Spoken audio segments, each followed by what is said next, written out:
በአሜሪካ ለምትገኙ ኢትዮጵያን በሙሉ ከፊታችን ማርች 1 ጀምሮ ተግባራዊ የሚሆኑ የኢሚግሬሽን ህጎች ላይ አዳዲስ ለውጦች ተደርገዋል። በአሜሪካ የምትገኙ በምንም አይነት የቪዛ አማራጭ ለምሳሌ በግሪን ካርድ፣ በስራ፣ በሲቲዝንሺፕ እንዲሁም በስቱደንትም ሆነ በማንኛውም አይነት የቪዛ አማራጭ በአሜሪካ ለምትገኙ ኢትዮጵያን በሙሉ ከማርች 1 ጀምሮ ወደ ዩኤስሲአይኤስ ቢሮዎች ቪዛችሁን ለማደስ ሊሆን ይችላል፣ የስራ ፈቃዳችሁን ለማደስ ወይም አዲስ ለማውጣትም ሊሆን ይችላል። በማንኛውም አይነት ጉዳይ ላይ ማለትም አጠቃላይ ማንኛውም አይነት የኢሚግሬሽን ጉዳዮችን ለማስጨረስ በምታስቡበት ጊዜ ከማርች 1 ጀምሮ ወደ ስራ የሚገቡ አዳዲስ ህጎች አሉ። እንዲሁም ለእያንዳንዱ አገልግሎት ቪዛ ለማግኘት፣ ቪዛ ለማደስ እንዲሁም የስራ ፍቃድ ለማደስ፣ የስራ ፍቃድ ለማግኘት አጠቃላይ የኢሚግሬሽን አገልግሎት ከማርች 1 ጀምሮ የምታደርጉ ከሆነ የክፍያ ማሻሻያ ተደርጓል። ስለዚህ በዛሬ ቪዲዮ ከማርች 1 ጀምሮ ተግባራዊ የሚሆኑት አዳዲስ ህጎች ምንድናቸው፣ ክፍያውስ ምን ያህል ነው የተጨመረው የሚለውን አጠቃላይ ኢንፎርሜሽን የምነግራችሁ ይሆናል። ሙሉ ቪዲዮውን መከታተላችሁ እንዳትረሱ፣ ምክንያቱም እጅግ በጣም ወሳኝ መረጃ ስለሆነ ማለትም ከአንድ ወር በኋላ ከማርች 1 ጀምሮ ተግባራዊ ስለሚሆን ሙሉ ቪዲዮውን መከታተላችሁ እንዳትረሱ፣ ዋጋ ስለሚያስከፍል ማለት ነው። እኔም በተብራራ መልኩ የምነግራችሁ ይሆናል። ነገር ግን ከዛ በፊት እኔን ለማታውቁኝ ሰዎች ጆስ ይባላለሁ። እንደዚህ አይነት ከስራ ጋር ከቪዛ ጋር እንዲሁም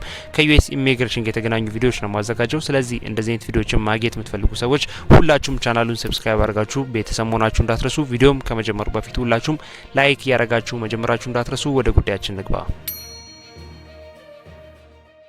የዚህን ዌብሳይቱን ሊንክ ዲስክሪፕሽን ቦክስ ውስጥ እንዲሁም የኮሜንት መጀመሪያ ላይ ያስቀምጥላችኋለሁ። እኔ ከነገርኳችሁ ካብራራውላችሁ በተጨማሪ ምን ያህል ፐርሰንት ነው ገንዘቦቹ የተጨመሩት ወይም ክፍያው የተጨመረው እንዲሁም ተግባራዊ የሚሆኑት ጉዳዮችስ ምንድናቸው የሚሉትን እኔ ከነገርኳችሁ በተጨማሪ በራሳችሁ ገብታችሁ ማግኘት ትችላላችሁ። ያስቀምጥኩላችሁ ሊንክ ተጠቅማችሁ ስትመጡ እዚህ ጋር እንደምትመለከቱት ናቪጌቲንግ ዘ ኒው ላንድስኬፕ ኪ አፕዴት ቱ ዩኤስሲአይኤስ ፊ ኤንድ ቪዛ ፕሮሰሲንግ 2026 የሚል አለ። እዚህ ጋር የምትመለከቱትን ኢሜጅ ወይም እዚህ ጋር ያለውን ታይትል አንድ ጊዜ ተነኩታላችሁ። ራሱ ሪዳይሬክት አድርጎ ወደዚህ ወደምትመለከቱት ፔጅ እንዲያስገባን በምትመለከቱት መልኩ ራሱ ዳይሬክት አድርጎ አስገብቶናል። እዚህ በመጀመሪያ ላይ እንደምትመለከቱት አጠቃላይ የተደረጉ የክፍያ ማሻሻያዎች ማለትም ክፍያዎቹ ምን ያህል ፐርሰንት ተጨመሩ፣ ለየትኛው አገልግሎት፣ ለየትኛው ቪዛ እንዲሁም ለየትኛው አገልግሎት ምን ያህል ፐርሰንት ተጨመረ የሚለው ጉዳይ አለ። እዚህ ጋር በሁለተኛ ደረጃም ማሻሻያ የተደረገባቸው ነገሮች አሉ ለኢትዮጵያና ለኤርትራውያን ማለት ነው። ስለዚህ አጠቃላይ ያሉትን ሁለቱንም መረጃዎች በዛሬ ቪዲዮ ተመልክተን የምንጨርስ ወይም ቪዲዮአችንን የምናጠቃልል ይሆናል። በመጀመሪያ ደረጃ እዚህ ጋር እንደምትመለከቱት የአገልግሎት ክፍያ ማሻሻያ ተደርጎበታል። ይህም እዚህ ጋር እንደምትመለከቱት ስታርቲንግ ማርች 1 2026 ይላል። ከማርች 1 ጀምሮ ማለትም አሁን ያለነው ፌብሩዋሪ ላይ ነው። ስለዚህ ከአንድ ወር በኋላ ይህ አዲሱ አሰራር ተግባራዊ እንደሚሆን ተገልጿል። የአሜሪካ የሀገር ውስጥ ደህንነት መስሪያ ቤት ዲኤችኤስ ወይም ዲፓርትመንት ኦፍ ሆምላንድ ሴኩሪቲ የምንለው ከዋጋ ግሽበት ጋር ተያይዞ በዩኤስሲአይኤስ ወይም በአሜሪካ ኢሚግሬሽንና ዜግነት አገልግሎት የሚደረጉ አጠቃላይ የቪዛ ፕሮሰሶች እንዲሁም አጠቃላይ ያሉ የኢሚግሬሽን ጉዳዮች ላይ ማሻሻያ ተደርጓል። ማሻሻያውም የገንዘብ ማሻሻያ እንደሆነ ተገልጿል። ይህም የክፍያ ማሻሻያ የተደረገ ወይም የገንዘብ ጭማሪ የተደረገው ስራ የሚጀምረው ቀደምም እንደነገርኳችሁ እዚህ ጋር እንደምትመለከቱት ስታርቲንግ ማርች 1 2026 ይላል። ወይም የፊታችን ማርች 1 2026 ጀምሮ ተግባራዊ እንደሚሆን ተገልጿል። እዚህ ጋር እንደምትመለከቱትም ጭማሪው የተደረገው ከ2023 ማለትም ከፈረንጆቹ 2023 እስከ ባለፈው አመት ወይም እስካሳለፍነው 2025 ድረስ በአሜሪካ ላይ የነበረውን የዋጋ ግሽበት ምክንያት በማድረግ ነው። ይህ የዩኤስሲአይኤስ ላይ የገንዘብ ጭማሪ ወይም የአገልግሎት ገንዘብ ጭማሪ ከፍ እንዲል የተደረገበት ምክንያት ማለት ነው። አዲሱ ማሻሻያ ከተደረገባቸው ወይም አዲሱ የክፍያ መሰረትስ ምን ይመስላል የሚለውን በምንመለከትበት ጊዜ እዚህ ጋር እንደምትመለከቱት ይሄኛው ለሳምፕል ወይም ለምሳሌ የተቀመጠ ነው። ማለትም ይህ ብቻ ነው ገንዘብ የተጨመረው ወይ ደግሞ ለነዚህ አገልግሎቶች ብቻ ነው የተጨመረው ማለት ሳይሆን ይህ እንደ ሳምፕል ወይም እንደ ማሳያ የተቀመጠ ነው።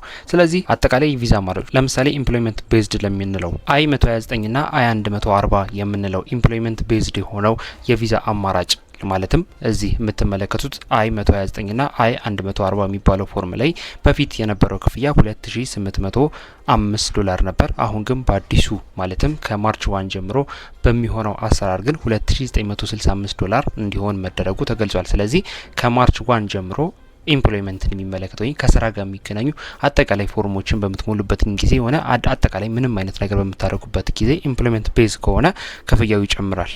አይ129 እና አይ140 ደግሞ በምትመለከቱት መልኩ ከ$2805 ወደ $2965 ከፍ እንዲሉ ተደርጓል። እንዲሁም በስቱደንት ወርክ ፐርሚት ወይ ደግሞ ስቱደንቶች ትምህርታቸውን ጨርሰው ሊሆን ይችላል ወይ ደግሞ አጠቃላይ ስቱደንቶች ወደ ስራ በሚገቡበት ጊዜ አይ765 እንደሚታወቀው ይሞላል። ስለዚህ አይ 8665 በምትሞሉበት ጊዜ ከዚህ በፊት በነበረው አሰራር መሰረት $1685 ነበር የሚከፈለው። አሁን ግን በአዲሱ አሰራር ማለትም ከማርች 1 ጀምሮ $1780 ወደ $100 አካባቢ ጭማሪ አሳይቷል ማለት ነው። ስለዚህ ከማርች 1 ጀምሮ ክፍያው በዚህ መልኩ ይሆናል። እንዲሁም ሁላችንም የምንጠቀምበት ወይም በብዛት የምንጠቀምበት ቼንጅ ኦፍ ስታተስ የሚባለው ወይ ደግሞ ስታተሳችንን ለመቀየር የምንጠቀምበት ፎርም I-539 የሚባለው ነው። ይህ ከዚህ በፊት የነበረው የክፍያ መንገድ $1965 ብቻ ነበር የሚከፈለው። አሁን ግን ወደ $2075 ከፍ እንዲል መደረጉ ተገልጿል። ይህም አዲሱ ክፍያ የሚጀምረው ከማርች 1 ጀምሮ እንደሆነ ተገልጿል።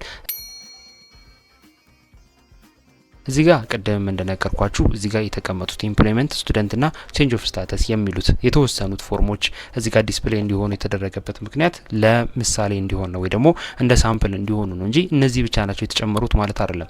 አጠቃላይ ግሪን ካርድን የሚመለከቱ ለምሳሌ I-907 ሊሆን ይችላል ወይ ደግሞ አጠቃላይ ያሉ ፎርሞች ላይ ማሻሻያ ተደርጓል። ይህም ተግባራዊ የሚሆነው ከፊታችን ማርች 1 ጀምሮ ማለትም አሁን ላይ ያለነው ፌብሩዋሪ ነው። ስለዚህ ከአንድ ወር በኋላ ተግባራዊ እንደሚሆን ተገልጿል ማለት ነው። ሌላው ራሳቸው ማሳሰቢያ እንደተናገሩት ከመጋቢት 1 2026 ወይ ደግሞ ከማርች 1 2026 ጀምሮ በድሮ አሰራር ማለትም በድሮ በነበሩት ፎርሞች መጠቀም እንዲሁም ደግሞ በድሮ የክፍያ መንገድ መጠቀም ምንም አይነት ተቀባይነት እንደሌለው ለምሳሌ ተሳስታችሁ በኦንላይን በምትሞሉበት ጊዜ የድሮን ፎርም ተጠቅማችሁ ሊሆን ይችላል። በድሮ የክፍያ መንገድ ወይም በድሮ በነበረው የፕራይስ ሬንጅ ከከፈላችሁ ተቀባይነት እንደሌለው እንዲሁም ጉዳያችሁ እንደማይስተናገድ ተገልጿል። ስለዚህ ግሪን ካርድ ለማደስም ሊሆን ይችላል፣ ግሪን ካርድ አዲስ ለማውጣትም ሊሆን ይችላል፣ ቪዛ ለማግኘት ማለትም የስራ ቪዛ ሊሆን ይችላል፣ እንዲሁም ደግሞ አጠቃላይ የወርክ ፐርሚትም ሆነ ሁሉንም አጠቃላይ የሚታደስም ሆነ አዲስ የሚወጣ ነገር ካለ ከማርች 1 ጀምሮ በአዲሱ አሰራር መሰረት ማለትም በተቀየረው ከፍ ባለው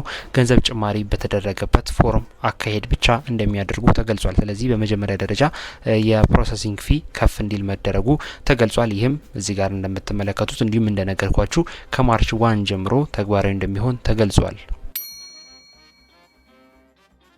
በሁለተኛ ደረጃም እዚህ ጋር ማሻሻያ የተደረገባቸው ጉዳዮች አሉ። የቪዛ ፖዝን ወይ ደግሞ የቪዛ እገዳን አስመልክቶ ማሻሻያ የተደረገባቸው ነገሮች አሉ። ይህም የኢሚግሬሽን ቪዛ እገዳ ተግባራዊ እንደሚሆን ይታወቃል። የአሜሪካ የውጭ ጉዳይ ሚኒስቴር ወይም ስቴት ዲፓርትመንት የምንለው ማለት ነው በቅርቡ በ75 ሀገራት ዜጎች ላይ የጣለው የኢሚግሬሽን እገዳ አለ ወይም የኢሚግሬሽን ቪዛ ክልከላ አለ። ይህንንም የእገዳ አስመልክቶ አዲስ ማብራሪያ ሰጥተዋል። በዚህ ማብራሪያ ላይም እዚህ ጋር እንደምትመለከቱት ማለት ነው ለኢትዮጵያ፣ ለኤርትራ እንዲሁም አንዳንድ ለኤዥያ ሀገራቶችና ሊስት ለተደረጉት ለ75 ሀገራቶች የቪዛ ክልከላ መደረጉ ሁላችንም የምናውቀው ነው። ይህም ጉዳይ በፍርድ ቤቶች ኬዙ እየታየ እንደሆነ እናውቃለን። ይህንንም አስመልክተው አዲስ ማብራሪያዎችን ሰጥተዋል።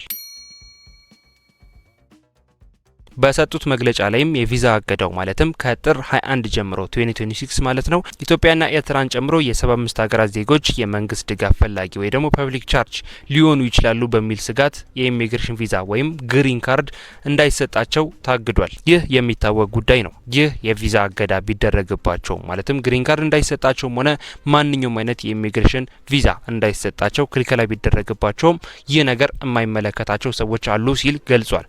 የማይመለከታቸውም በጉዲፈቻ ሁኔታ ውስጥ ያሉ ወይም በአዳፕቴሽን ፕሮሰስ ውስጥ ያሉ ሰዎች ማለት ነው። ከነዚህ 75 ሀገራት የመጡ ቢሆንም እንኳ በአዳፕቴሽን ውስጥ ከሆኑ ማለትም በጉዲፈቻ አገልግሎት ውስጥ ከሆኑ ያሉት ይህ የቪዛ ክልከላ አይመለከታቸውም ማለት ነው። እስከዛሬ ሲደረግ እንደነበረው ቀጥታ ግሪን ካርድ ማግኘት፣ የአሜሪካ ዜግነት ማግኘት እንዲሁም የፈለጉትን አገልግሎት በሙሉ ማግኘት ይችላሉ።